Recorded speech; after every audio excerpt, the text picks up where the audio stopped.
کے حوالے سے آج کل جو مسائل بہت کامن ہیں ان میں یہ ہے کہ گردے زیادہ گرمی کی وجہ سے کام نہیں کرتے اور پانی کی کمی کی وجہ سے بھی یہ مسئلہ ہو جاتا ہے۔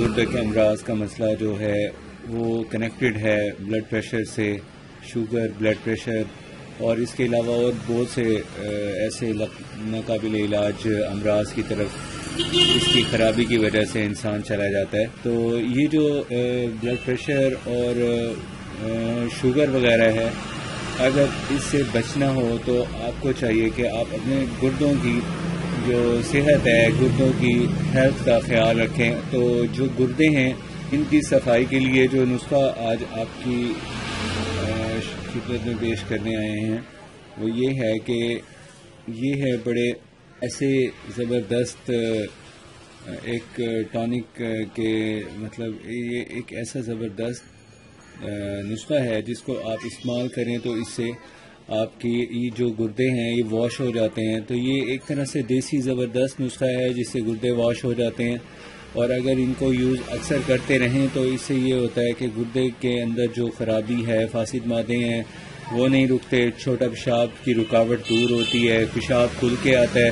اور دوسری بات یہ ہے کہ جو لوگ پانی کم پیتے ہیں ان کے لیے یہ سجیشن ہے کہ وہ پانی پراپر پئیں، پانی ہر تقریباً گھنٹے بعد ایک گلاس پانی پیتے رہیں۔ گرمیوں کے موسم میں کیونکہ پسینہ زیادہ آتا ہے اس لیے گرمیوں میں پانی کا زیادہ استعمال کرنا چاہیے، لیکن گردوں کی صحت کو نارمل رکھنے کے لیے سب سے بہتر طریقہ تو یہی ہے کہ آپ قدرتی چیزوں کا زیادہ استعمال کریں، اور جو ان نیچرل چیزیں ہوتی ہیں یا آرٹیفیشل فلیورڈ ڈرنکس ہوتی ہیں یا اس طرح کی دوسری مصنوعی چیزیں ہیں ان کا استعمال کم سے کم کرنا چاہیے۔ تو ان چیزوں کے کم سے کم استعمال کرنے سے ہی صحت مند ایک ایٹماسفیئر رہتا ہے باڈی میں اور گردے خراب نہیں ہوتے۔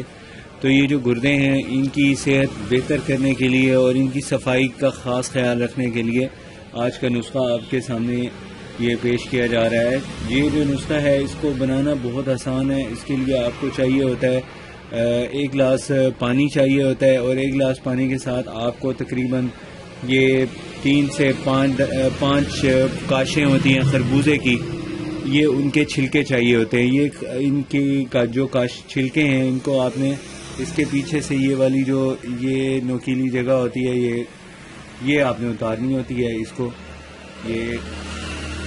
یہ دیکھیں یہ اتار لیا ہے اس کو، یہ آپ اس کو اتار کے ویسٹ کر دیں، اور اس کو آپ نے ان چھلکوں کو لینا ہے اور ایک گلاس پانی کے اندر اچھی طرح بوائل کر لینا ہے، اور بوائل کرنے کے بعد پھر آپ نے اس کو چھان کے اس کا جو پانی ہے یہ دن میں 2 یا 3 دفعہ پئیں۔ اس سے گردے کی صحت بہت اچھی ہو جاتی ہے اور گردے واش ہو جاتے ہیں، اور صحت کا خیال رکھنے کے لیے گردوں کی حفاظت بہت ضروری ہے۔ تو آج کا یہ نسخہ بہت آسان سا، بہت سمپل سا ہے، اس کو آپ یوز کر لیا کریں، خاص طور پہ اس وقت جب چھوٹے پیشاب میں جلن ہو، چھوٹے پیشاب میں رکاوٹ ہو، یا ویسے بھی گردوں کے امراض میں اس کو استعمال کرنا بہت ضروری ہوتا ہے۔ تو یہ تو ہے اس کا کہوا، لیکن آپ کو چاہیے کہ غذا میں آپ کو چاہیے کہ آپ خربوزوں کا استعمال رکھیں، اور اس کا بہت فائدہ ہوتا ہے۔ اس سے گردے صحت مند رہتے ہیں، ہیلدی رہتے ہیں، اور گردوں کے جو امراض ہیں ان سے نجات مل جاتی ہے۔ یہ قدرتی نسخے ہیں، ان کا کسی قسم کا کوئی سائیڈ ایفیکٹ نہیں ہوتا، اس لیے اس کو آپ بے دھڑک یوز کر سکتے ہیں۔ اور باقی یہ ہے کہ آپ کو ایسی غذاؤں کا استعمال کرنا چاہیے جو لیکوڈ ہوں۔ لیکوڈ غذاؤں کے استعمال سے زیادہ فائدہ ہوتا ہے، اور قبض نہ ہونے دیں۔ قبض کی وجہ سے بھی بہت سی گردوں کے امراض شروع ہو جاتے ہیں۔ تو گردوں کا جو نارمل ٹیمپریچر ہے وہ بھی بہت ضروری ہے، اس لیے بہت زیادہ ٹھنڈی چیزوں کا استعمال بھی نہ کریں، اور پروٹین کا استعمال بھی کم سے کم کریں۔ اس سے ذرا جلدی گردوں کی صحت بہتر ہو جاتی ہے۔ اگر آپ نے کوئی مشورہ کرنا ہو تو آپ ہمارے سے مشورہ کریں اور کمنٹ باکس میں کمنٹ کریں، آپ کو اس کا رپلائی دے دیا جائے گا۔ اور اگر آپ نے ابھی تک ہمارا چینل سبسکرائب نہیں کیا تو پلیز سبسکرائب کر لیں۔ تھینکس۔